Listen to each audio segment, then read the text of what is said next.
Olá, povo de Deus! Estamos iniciando a nossa live das 20 horas em ponto. Nós estamos falando sobre o Apocalipse, nós estamos no módulo 4, o tema é a Igreja Corpo de Cristo.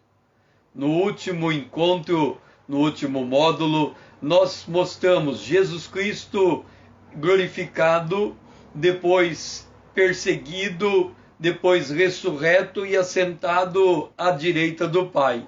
E fizemos a correlação entre a posição que Jesus Cristo ocupa e a posição que a igreja ocupa. Nós demonstramos de que a igreja, ela é o corpo de Cristo. Ela é o templo do Espírito Santo.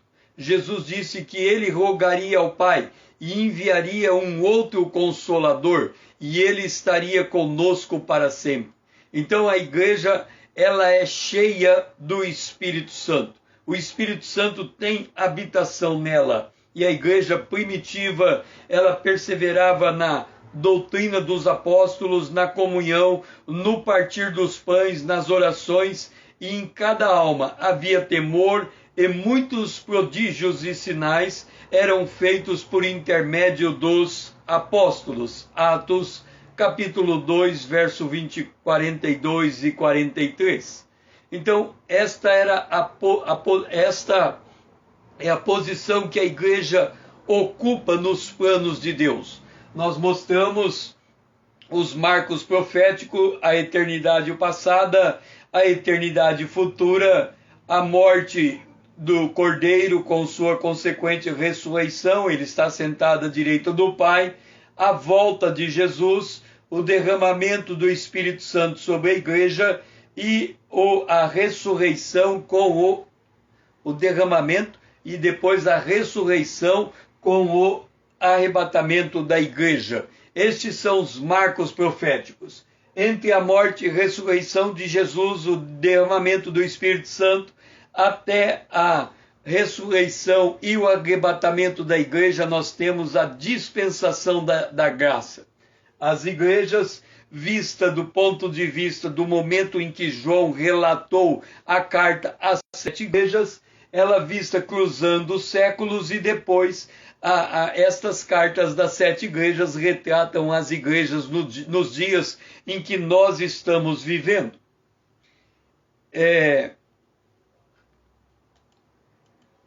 Aí vamos considerar agora, continuar com esta posição da igreja. Vamos nos voltar para Apocalipse capítulo 1, o versículo 12 e 13, e é importante que você me acompanhe lendo também a sua Bíblia no mesmo lugar que eu estou citando, Apocalipse capítulo 1, o versículo 12 e 13. Voltando um pouco antes, João, ele está relatando o que aconteceu com ele. Achei-me em espírito no dia do Senhor e ouvi por detrás de mim uma grande voz como de trombeta. Então vamos entender. João está aqui como eu estou em relação a você. Você está me olhando. Imagina que por detrás de mim eu ouço uma voz. João ouviu uma voz por detrás dele. Quando a gente é chamado por alguém nas nossas costas, a tendência é nos voltarmos para ver com quem falamos. E o verso 12 conta que João voltou. Voltei-me para ver com quem falava comigo. Então, quando ele volta, o que ele encontra? Quando ele volta, a primeira coisa que João vê é 7 candeeiros. 2, 3, 4, 5, 6, 7 candeeiros. Então ele vê 7 candeeiros e ele declara: candeeiros de ouro. Quando ele olha para esses candeeiros, ele enxerga os candeeiros, ele vê no meio dos candeeiros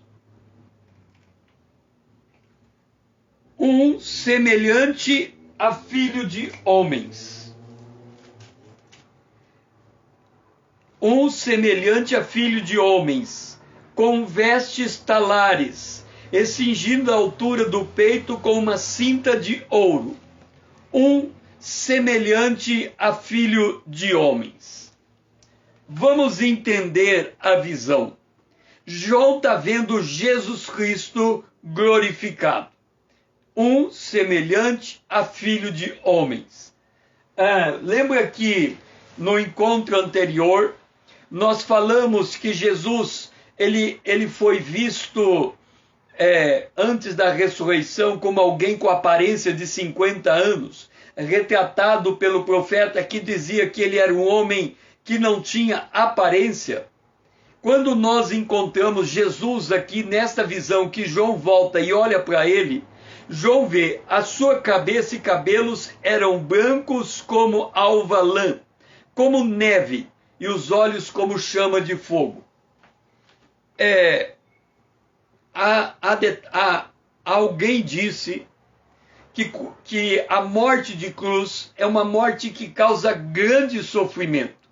E é provável que quando Jesus estava morrendo na cruz, a dor do sofrimento foi tão grande que os seus cabelos ficaram embranquecidos. Talvez seja esta a razão porque no caminho de Emaús, Jesus não foi reconhecido pelos seus discípulos. O seu cabelo tinha ficado embranquecido. O fato é que quando nós nos encontrarmos com Jesus, nós vamos vê-lo nesta condição, cabelos como de um ancião. Sua cabeça e cabelos eram brancos como alva lã, como neve. Bom, o que eu quero destacar aqui chama a sua atenção. Entenda, João ouviu uma voz por detrás dele, ele se volta, vê 7 candeeiros de ouro, e só depois de enxergar os candeeiros, cada um deles, 7 candeeiros, é que ele vê no meio dos candeeiros um como filho do homem. O que nós estamos falando? Nos próximos módulos, nós vamos apresentar os personagens do Apocalipse. Nós precisamos conhecer esses personagens com profundidade. Então nós temos a igreja, depois nós vamos falar de Jesus Cristo, depois nós vamos apresentar Satanás e, por fim, Israel. São os personagens do Apocalipse. Então, observa, lembra que quando nós falamos no módulo A Redenção, nós colocamos Faraó como representação do homem caído sob o domínio do grande dragão, da antiga serpente. E aí vem as 10 pragas, equivalente às 10 pragas as pragas do Apocalipse. Ou seja, uma história representativa de como Deus vai arrebatar o seu povo e vai trazer o juízo sobre a terra. Bom, o fato é que nós temos os personagens do Apocalipse. E o primeiro que estamos apresentando é a igreja. Por quê? Porque não há como ver o Filho do Homem sem enxergar do lado dele as 7 igrejas, os 7 candeeiros de ouro. César, por que é assim? Porque Jesus é o cabeça, a igreja é o corpo. Há uma íntima correlação entre Jesus e a igreja. Lembra que nós falamos que quando Jesus sobe, antes de subir ele diz, eu vou deixar outro Consolador, e quando ele sobe ele envia o Consolador que vem habitar dentro de nós. Lembra que falamos que quando temos 2 ou 3 membros reunidos, formamos a igreja, que o que une os membros da igreja entre si é como a pele une o corpo, a pele une as partes do corpo. O Espírito Santo une os membros da igreja. Por isso que há um só corpo. Então, quando João ele se volta para ver Jesus, ele vê no meio dos candeeiros um semelhante a filho do homem. Deixe-me dizer uma coisa extremamente importante. Hoje vivemos uma época, e a Bíblia diz que nos últimos dias serão dias difíceis. Por quê? Porque os homens serão amantes de si mesmos. Os homens serão egoístas. E a igreja, parte dela, acaba incorporando esse hábito do isolamento, esse hábito do egocentrismo, esse hábito do se voltar para si, como um estilo de vida. Então muitos estão deixando a comunidade cristã para viver a sua fé sozinho, somente consigo mesmo e com Deus. Mas aqui há um princípio. Nós não podemos ter uma real experiência com Jesus Cristo sem antes enxergarmos a igreja de Jesus Cristo. Este é o princípio. Efésios capítulo 1, o versículo de número 22, 21, 22 e 23. Observe como tudo está intimamente associado. Falando de que Cristo foi colocado acima de tudo, acima de todo o principado. Então, falando do poder que ele adquiriu, lembra que Jesus disse: todo o poder me é dado nos céus e na terra? Aí ele diz: e pôs todas as coisas debaixo dos pés de Jesus, e para que Jesus seja o cabeça de todas as coisas, sobre todas as coisas, ele deu esse poder à igreja. O poder de Jesus foi dado à igreja. Por isso Jesus diz: todo o poder me foi dado nos céus e na terra, ide por todo o mundo. Nós estamos indo debaixo do poder de Jesus. E para ser o cabeça sobre todas as coisas, o deu à igreja, que é o seu corpo, a plenitude daquele que tudo enche em todas as coisas. Então vamos entender. Jesus tem todo o poder. Ele deu o poder à igreja. E quem é a igreja? É o seu corpo. O seu corpo significa, ele é cabeça, a igreja é membro, o corpo grudado na cabeça, significa que a igreja está intimamente ligada a este corpo. Note uma coisa. Em Atos capítulo 9, conta a história de Saulo. Saulo veio a ser Paulo. Paulo foi um dos maiores apóstolos da igreja. Ele escreveu 13 cartas. Bom, antes disso ele era Saulo. Ele estava indo para Damasco. Ele estava perseguindo a igreja. Ele tinha a ordem dos principais dos fariseus para perseguir a igreja, prender os discípulos, levar eles presos de volta para Jerusalém, a fim de que eles fossem torturados e eles negassem a fé em Jesus Cristo. Lembra que a igreja nasce em Israel, entre os judeus. Os judeus, eles tinham culto baseado no Antigo Testamento, eles tinham o templo, eles tinham a sinagoga, eles tinham toda uma parafernália de rituais em que por meio deles se aproximavam diante de Deus. Mas eles haviam rejeitado Jesus como Salvador e Senhor, e eles prenderam Jesus, e eles mataram Jesus, e eles pensaram que a história tinha terminado. Mas surgiu um grupo de pessoas no meio dos judeus, e também alguns gentios, que começaram a dizer que Jesus tinha ressuscitado. E aquilo foi um traje para a religião judaica, e eles começaram a perseguir esses que diziam que Jesus ressuscitara. E Paulo era um desses perseguidores, e ele perseguiu a igreja, no caminho de Damasco ele estava indo em busca de mais discípulos para levar preso aqueles que seguiam o caminho, como era conhecido na época.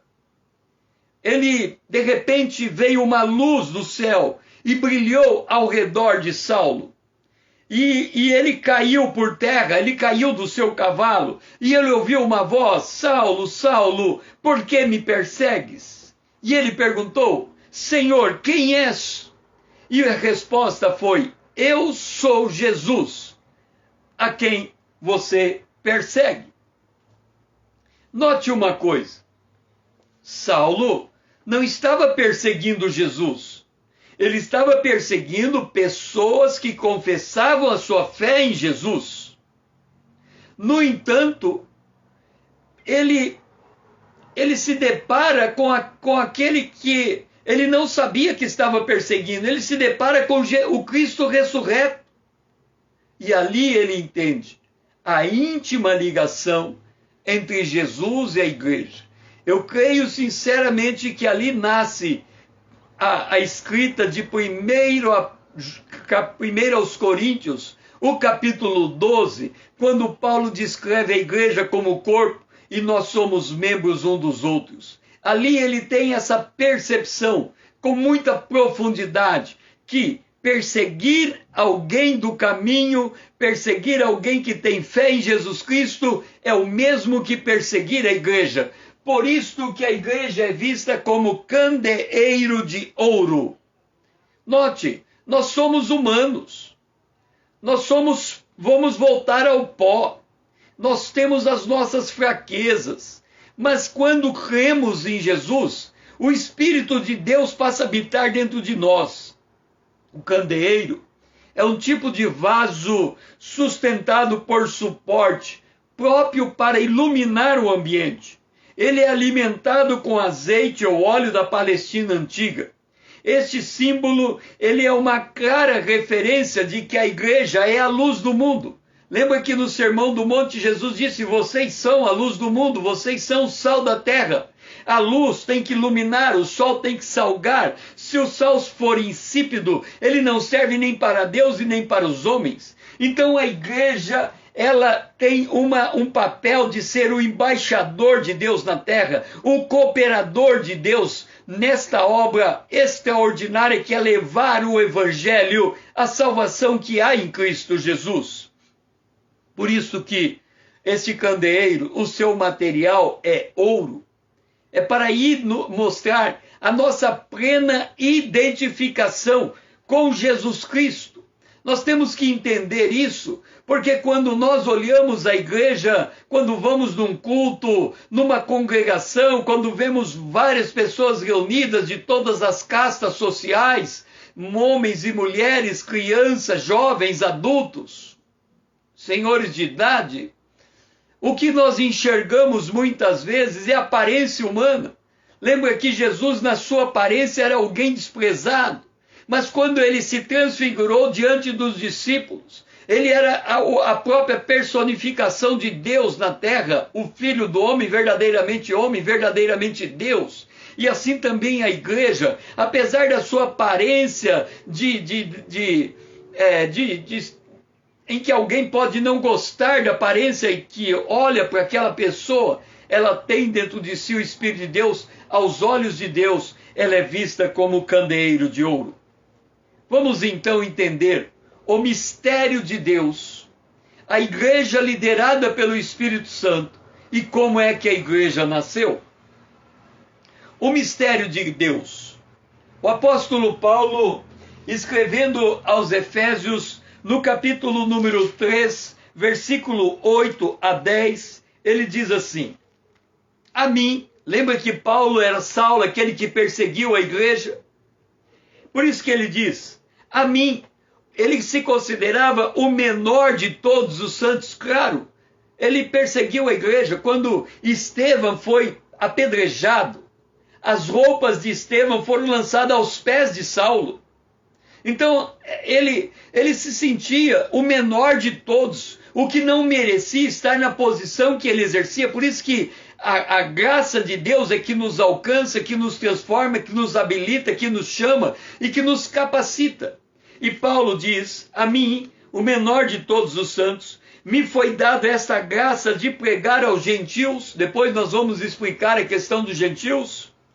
O evangelho das insondáveis riquezas de Cristo e manifestar qual seja a dispensação do mistério desde os séculos oculto em Deus, que criou todas as coisas. Olha o nosso mapa. Deus criou os céus e a terra. Deus criou todas as coisas. E aqui estava oculto o mistério. Qual era o mistério? Para que pela igreja a multiforme sabedoria de Deus se torne conhecida agora dos principados e potestades nos lugares celestiais. A multiforme sabedoria de Deus se torne conhecida à igreja. A igreja é o mistério de Deus.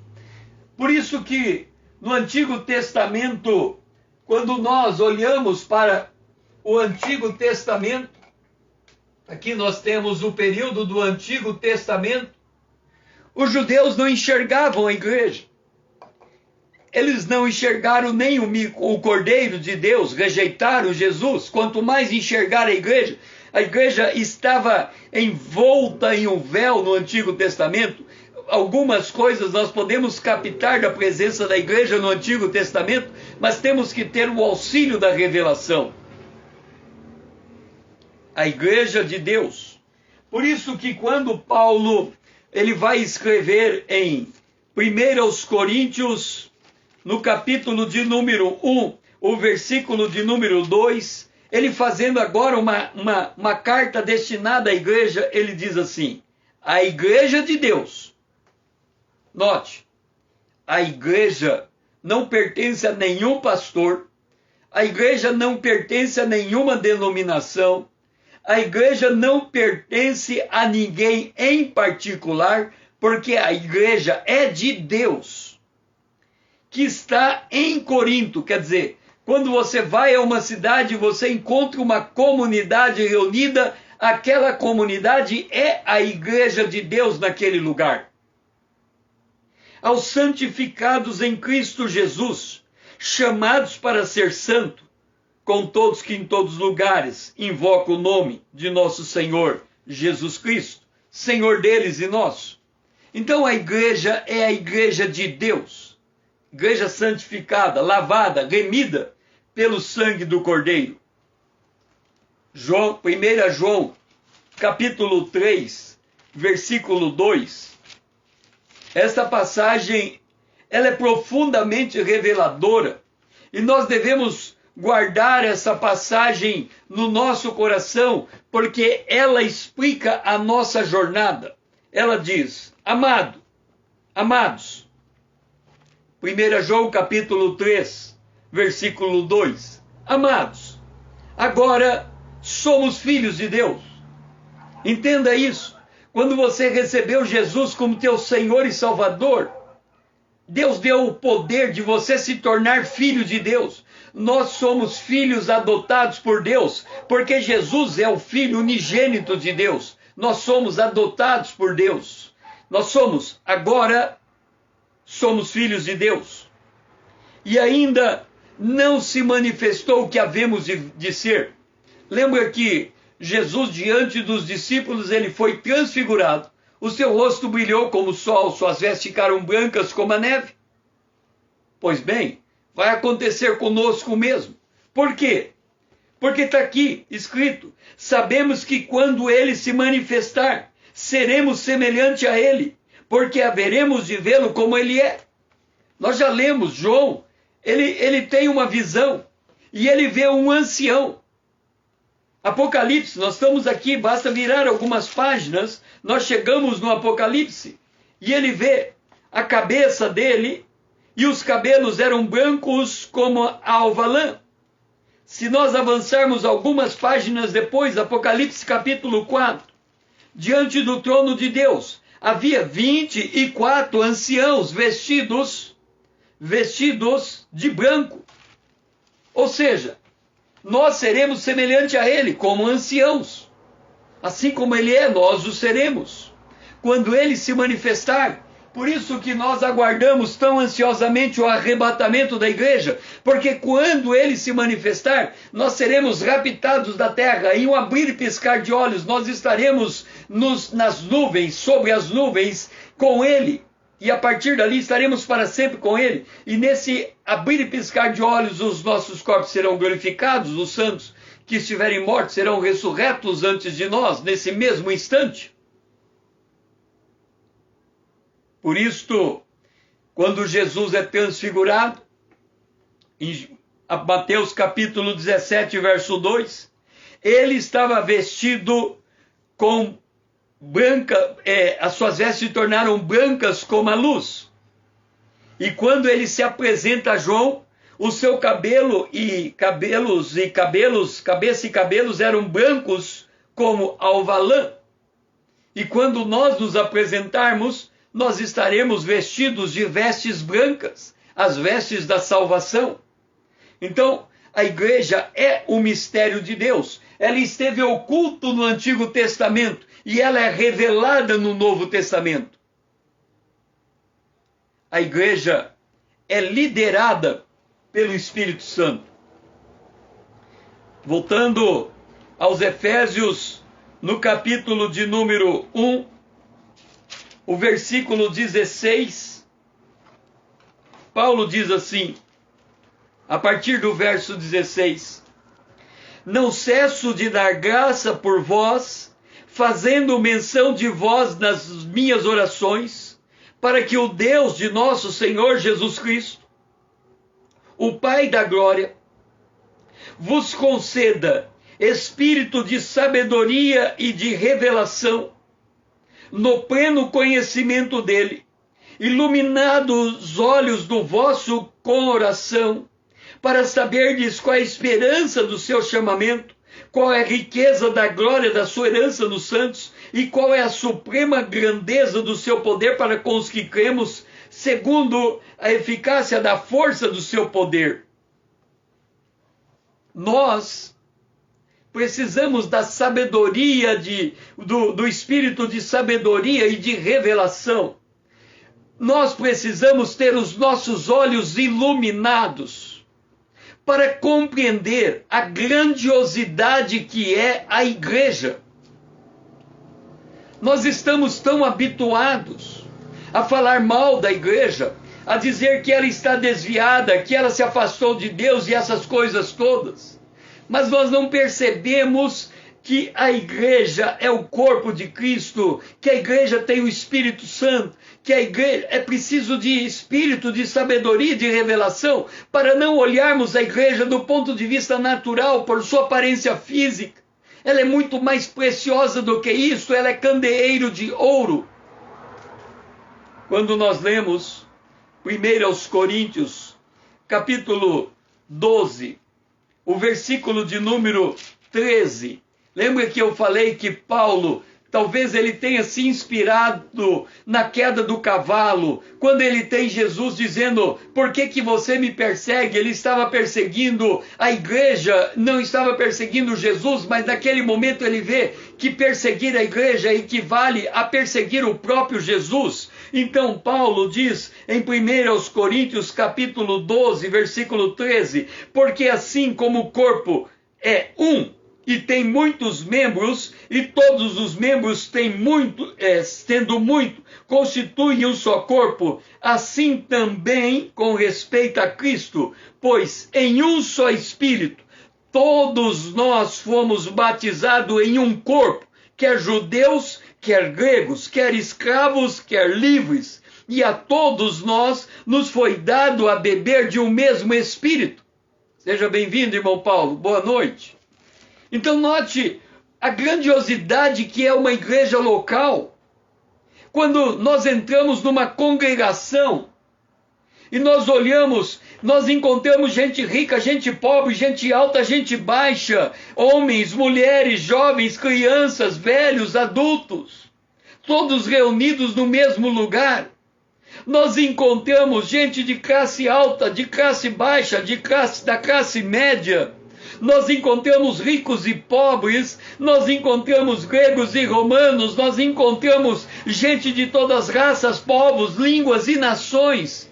Nós olhamos para a igreja e a Bíblia diz que aquele grupo de pessoas, podemos dizer aquele amontoado de pessoas, ou aquela multidão que está reunida naquele lugar, é um corpo, ligados pelo mesmo Espírito, porque foram batizados em um só Espírito, todos nós somos batizados em um corpo, quer dizer, todos nós temos o mesmo Espírito Santo, e a todos nós nos foi dado beber da água do Espírito, quer dizer, quando estamos ouvindo a palavra de Deus, é a água do Espírito entrando dentro de nós. Esta é a posição gloriosa da igreja. Paulo, em Romanos capítulo 12, versículo 11, ele diz, mas um só e o mesmo Espírito realiza todas estas coisas, distribuindo-as, ele está falando de dons, a cada um conforme individualmente, conforme lhe apraz.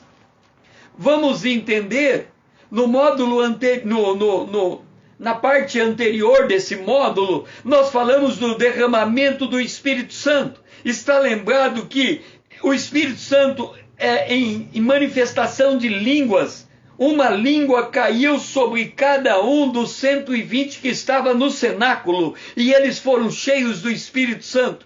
Da mesma maneira, é o Espírito Santo que escolhe cada um dos membros do corpo de Cristo e concede a estes dons conforme lhe apraz. É ele que distribui os dons na igreja. É o mesmo Espírito que realiza tudo em todos. Então a igreja, ela é liderada pelo Espírito Santo.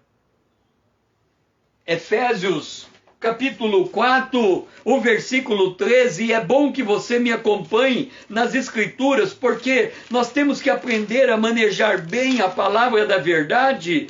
Em 1 Coríntios, aliás, Efésios capítulo 4, o versículo 11, diz assim: e ele mesmo, esse Espírito, esse que distribui dons aos homens segundo a sua boa vontade, esse mesmo Espírito concedeu uns para apóstolos, outros para profetas, outros para evangelistas e outros para pastores e mestres. É ele que distribui os dons dentro da igreja, é ele que lidera. Muitas vezes, do ponto de vista humano, a gente diz aquele homem foi escolhido para ser pastor, aquele homem foi escolhido para ser mestre, aquele homem foi escolhido para ser evangelista, mas por detrás dos planos, fora da visão dos homens, é Deus que está conduzindo essas escolhas, é Deus que está constituindo liderança dentro do seu arraial. Então é Deus que levanta a liderança no seu arraial. E qual é o objetivo desta liderança cristã?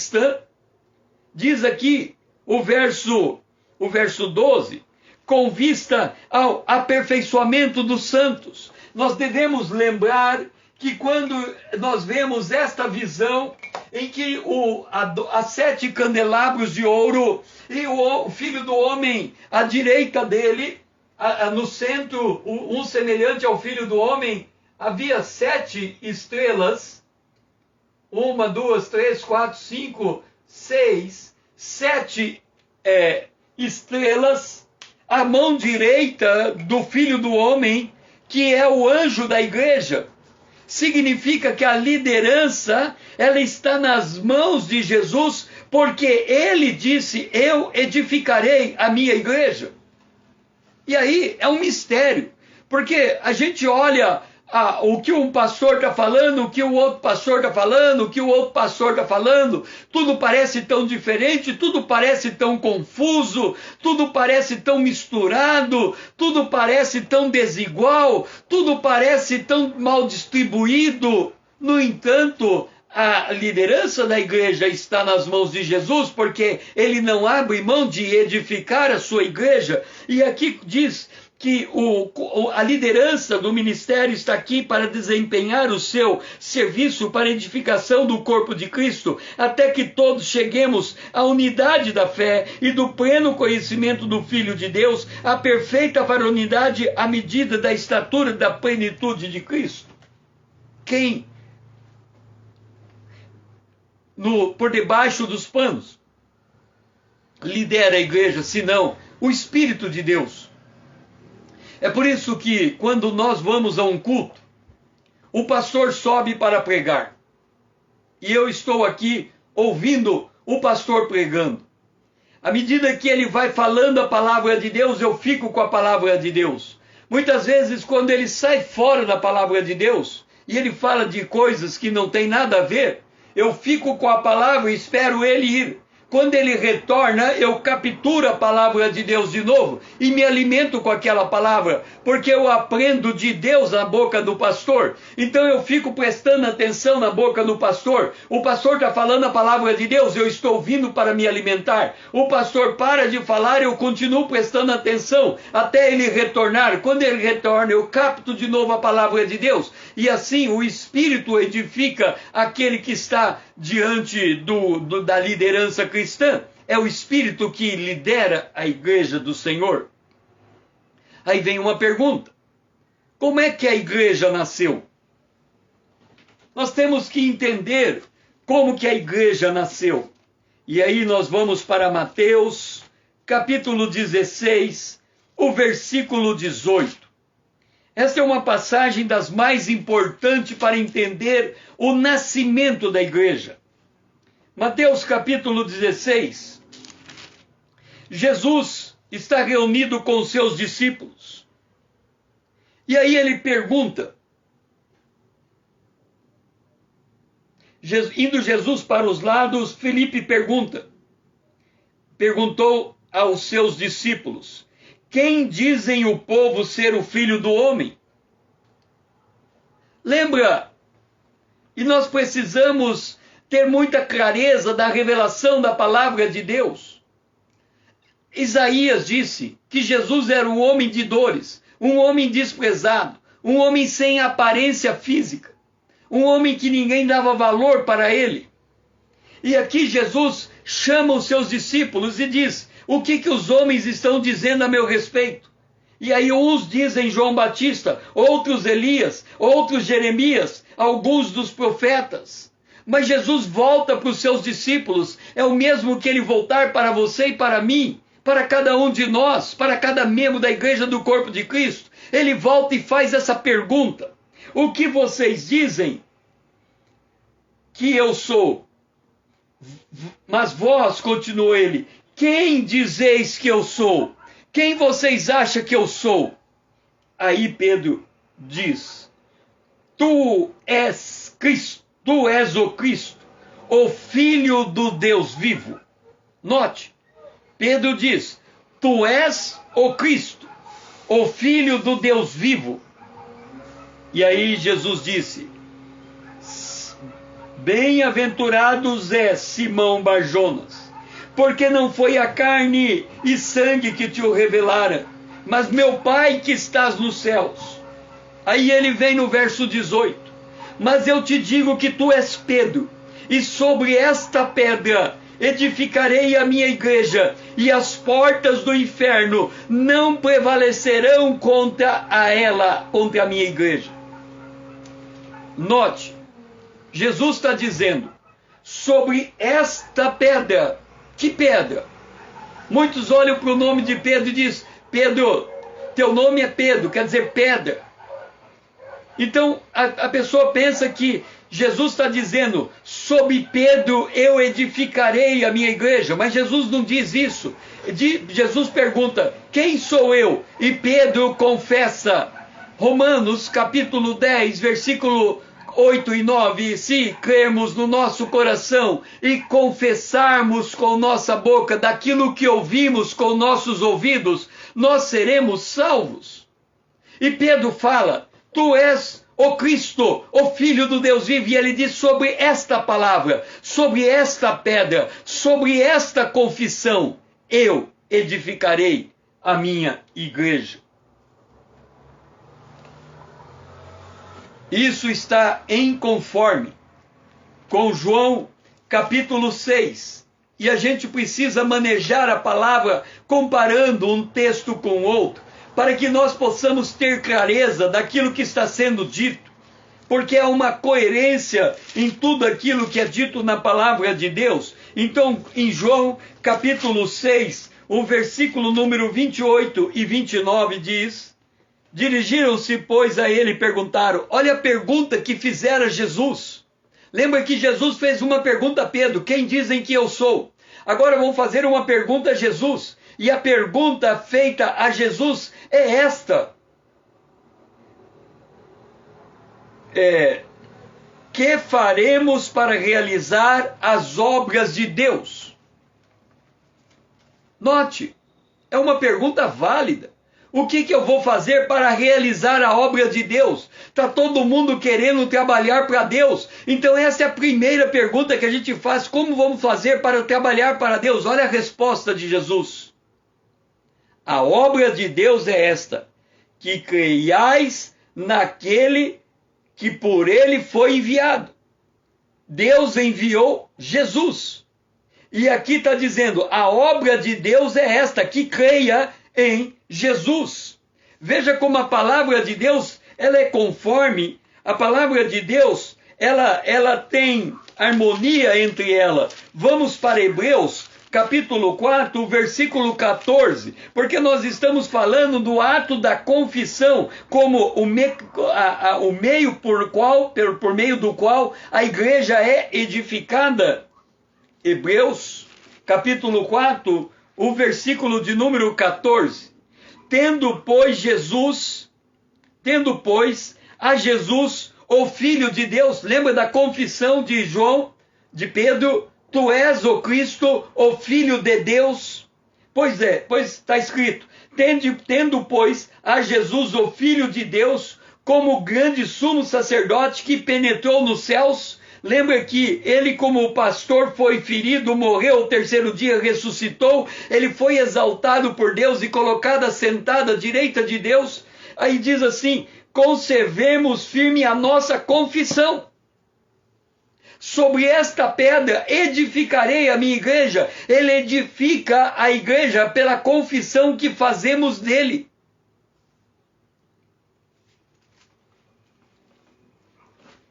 Por isto, Jesus pergunta a Pedro, e Pedro responde, tu és o Cristo, o Filho de Deus. Como nasceu a igreja? Ela nasceu da confissão de Pedro.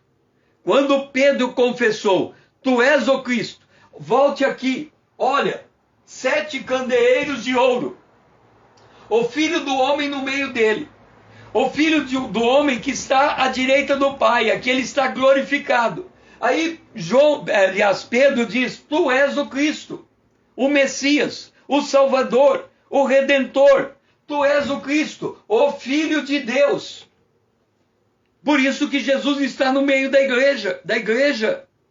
Por isso ele tem à sua direita as estrelas, que são os pastores, o anjo da igreja. A igreja nasce da confissão.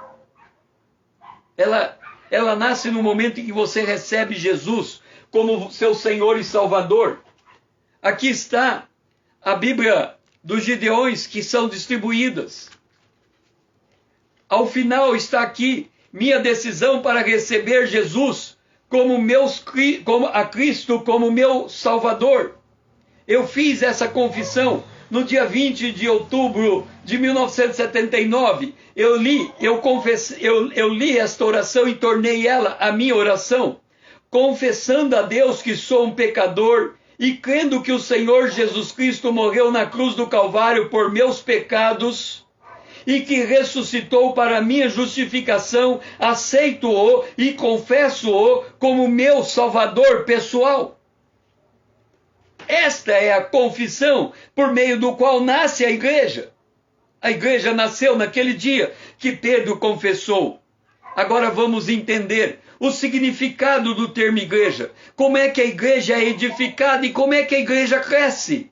Nós precisamos ter... A gente tem uma noção da igreja baseado nos mandos e desmandos dos homens.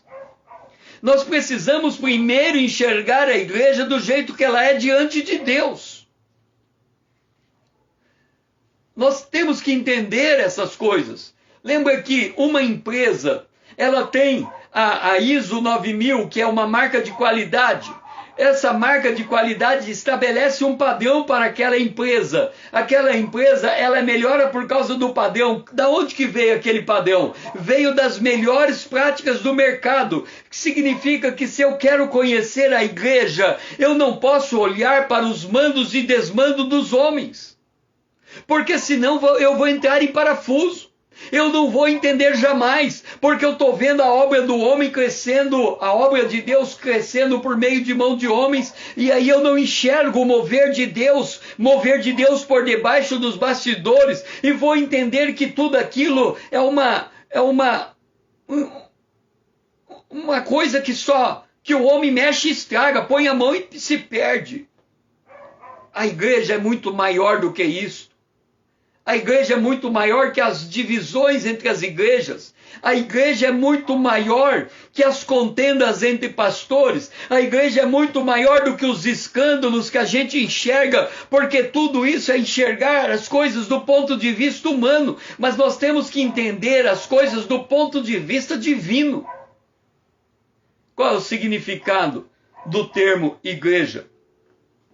Efésios, nós já lemos, capítulo 1, o versículo 22 e 23, Jesus diz, Paulo escreveu que Deus deu poder à igreja e pôs todas as coisas debaixo dos pés de Jesus, e para Jesus ser o cabeça de todas as coisas, ele deu à igreja o poder que ele tem. Quem é a igreja? Efésios, capítulo 1, o versículo 22, ele define igreja, e é na Bíblia que devemos buscar a definição da igreja. Não é na Receita Federal, que a igreja é uma personalidade, uma pessoa jurídica constituída com CNPJ para administrar uma sociedade entre pessoas que têm uma mesma fé. Esta é a definição jurídica da Receita Federal. A definição da igreja está aqui na Bíblia. A igreja é o corpo, a plenitude daquele que enche tudo em todos. A igreja é o corpo de Cristo. Quando nós olhamos igreja, quando nós entramos numa congregação, nós estamos deparando com o corpo de Cristo. Entenda, é como... Imagina que se fosse possível, não é assim, mas se fosse possível, é como se você entrasse na igreja e olhasse para todo mundo degolado. Aí você pergunta, esse povo está tudo degolado, não tem cabeça. É que a cabeça está escondida, a cabeça está nos céus e o corpo está na terra. A cabeça é Cristo. A igreja é um grupo de crentes em Jesus Cristo, reunido em um dado local. Como que nós sabemos disso? Romanos, capítulo 16, versículo 5. Saudai igualmente a igreja que se reúne na casa deles. A igreja, do ponto de vista da Bíblia, do Novo Testamento, ela nunca se confunde com um prédio. É a igreja que se reúne naquele prédio. É a igreja que se reúne naquela casa. Como, por exemplo, 1 Coríntios 1, 2. A igreja de Deus que está naquela cidade. A igreja é distinta de um prédio. É que quando nós vamos e olhamos uma placa, e a placa, nós chegamos num determinado lugar, encontramos uma placa, e a placa está escrito igreja,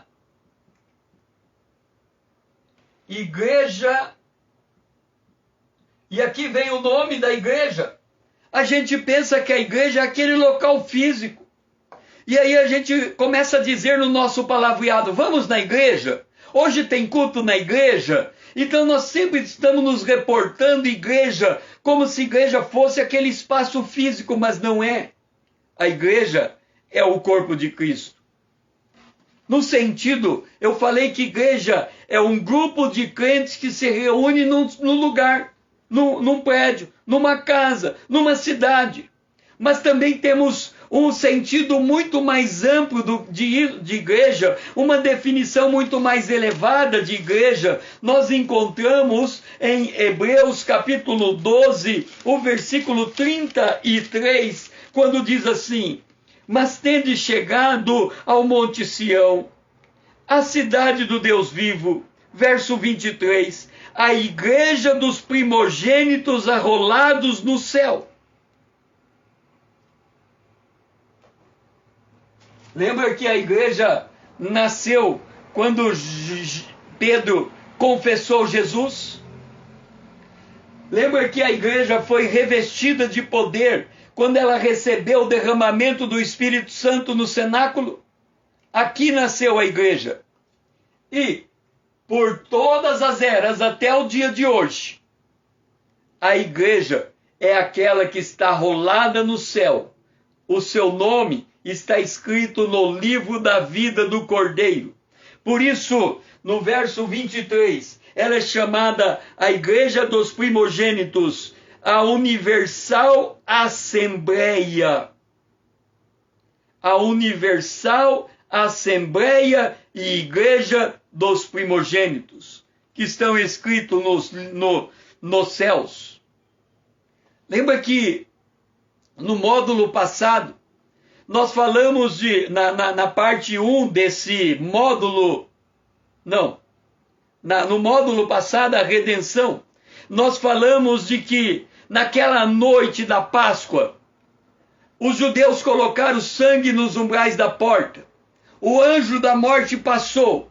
O anjo da morte tinha uma missão naquela noite: matar todo primogênito de qualquer casa que ele encontrasse no Egito, menos a casa que tivesse sangue na porta.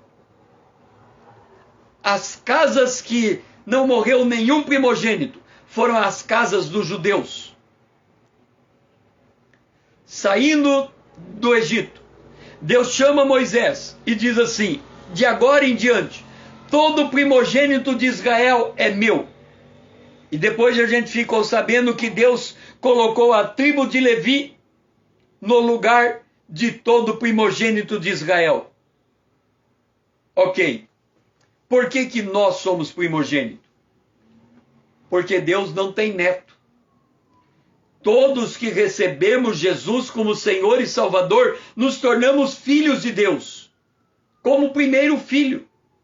Primogênito. Deus trata todos por igual. Deus não faz distinção entre o maior e o menor, porque todos temos o mesmo Espírito. Todos somos membros de um mesmo corpo. Então, nós temos dois sentidos para a igreja. A igreja não é uma placa. A igreja é uma igreja local, é uma congregação local, e a igreja é uma igreja universal.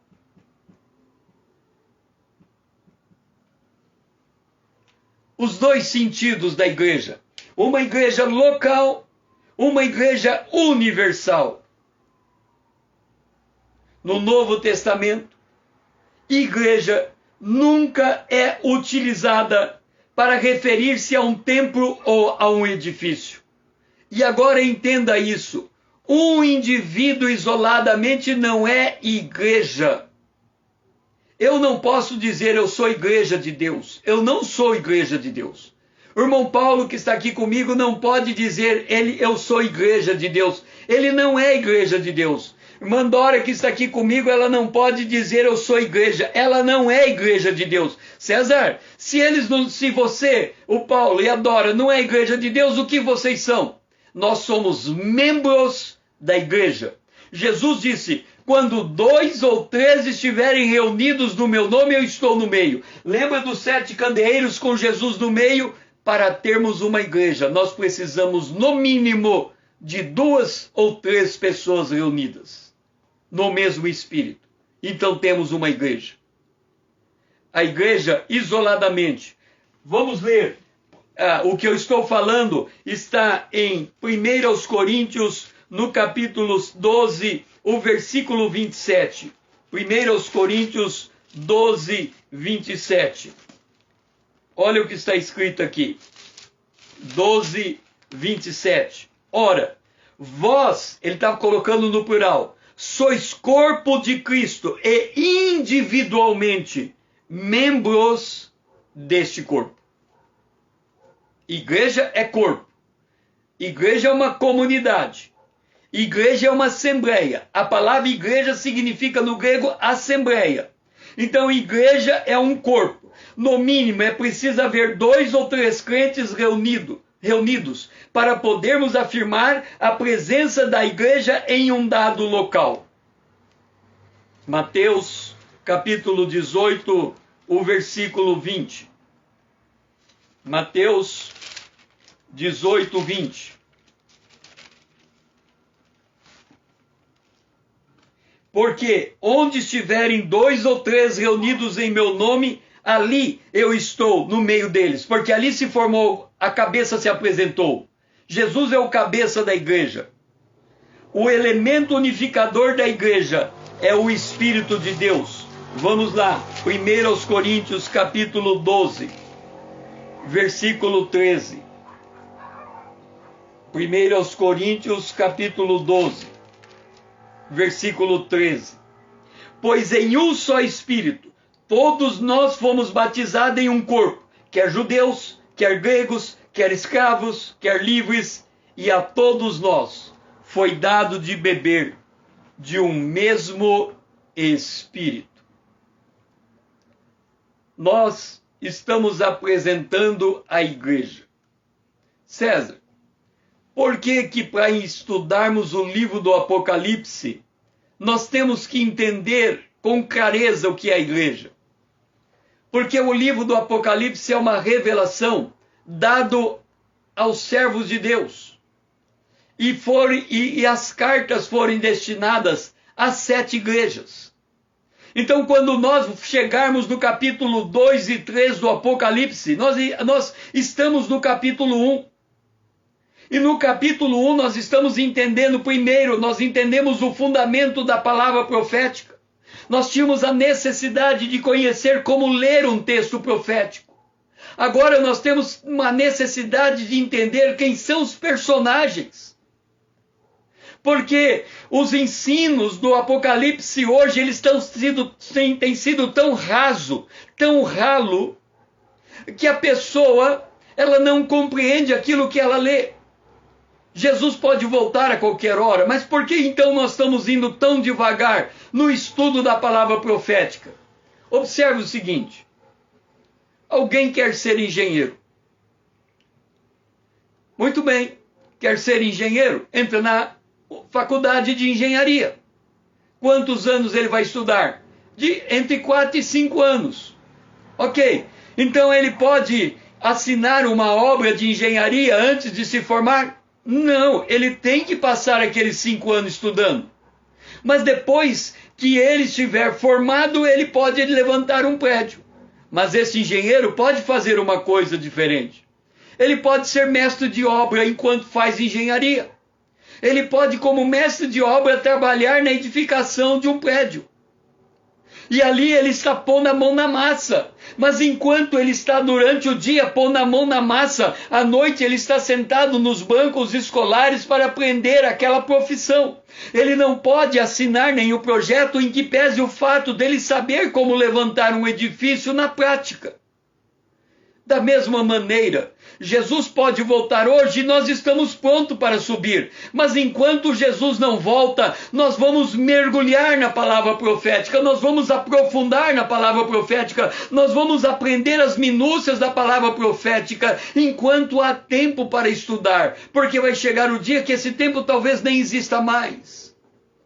Então por isso nós estamos trazendo pontualmente cada personagem das Escrituras. E nesta segunda parte desse módulo chamado a Igreja, o Corpo de Cristo, nós compreendemos como Jesus está intimamente ligado à igreja, como é impossível olhar para Jesus sem enxergar antes a igreja, e qual é o verdadeiro significado da igreja. Igreja é corpo de Cristo. Igreja é a universal Assembleia dos Santos. A igreja que se reúne em um lugar, Jesus se faz presente naquele lugar, porque onde 2 ou 3 reunidos, ali está Jesus também, formando o corpo com cabeça presente, que é a igreja. É muito importante nós termos esse entendimento sobre o significado da igreja.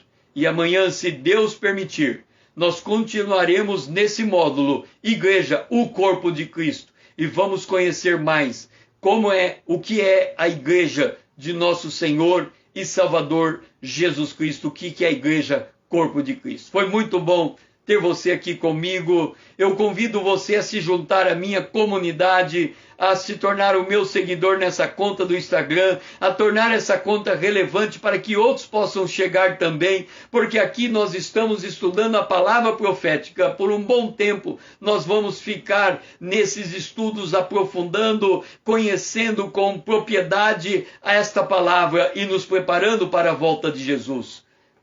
Pegue esse vídeo, marque no aviãozinho todos os seus amigos, distribua aos seus amigos.